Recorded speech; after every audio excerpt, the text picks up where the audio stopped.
মনি তুই আর ওইভাবে রাগ করিস না, ভাতটুক খেয়ে নে। আমি ভাত খাবো না যাতে বেলা তুমি আমার আপেলের নতুন ফোন না কিনে দিয়েছো সেটা বেলায় ভাত খাবো না। মনি তুই আর রাগ করিস না, তোর এই বয়সে কতটুকু জেদ থাকে সেটা আমি জানি, ওই বয়সটা আমি পার করাইছি। কিন্তু আমি কি করবো, আমি তো পরিস্থিতি ঠিক আছে। তুই আর রাগ করিস না, ভাতটুক খেয়ে নে, কি করা যায় আমি দেখছি। আব্বা এলাকায় সবার কাছে নতুন ফোন আছে, শুধু আমার কাছে নেই। আচ্ছা বাপ, তুই আর মন খারাপ করিস না, তুই ভাতটুক খা।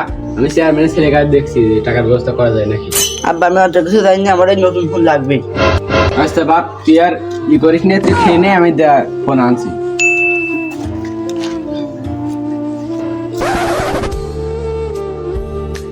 সাহেব, আপনি কি আমার কিছু টাকা হালুয়া দিতে পারবেন? কেন, কি সমস্যা? ওই আমার ছেলে জেদ ধরিলে একটা অ্যাপেলের নতুন ফোন এসেছে, তা সেই ফোনটা নাকি কিনবে। অ্যাপেলের নতুন ফোন মানে তো 17 প্রো ম্যাক্স। তো এটা তো অনেক দাম। সমস্যা নেই, আপনি আমার 2,000 টাকা হাওলাত দিলে হবে না। আর বাকি টাকা কোন বাবা?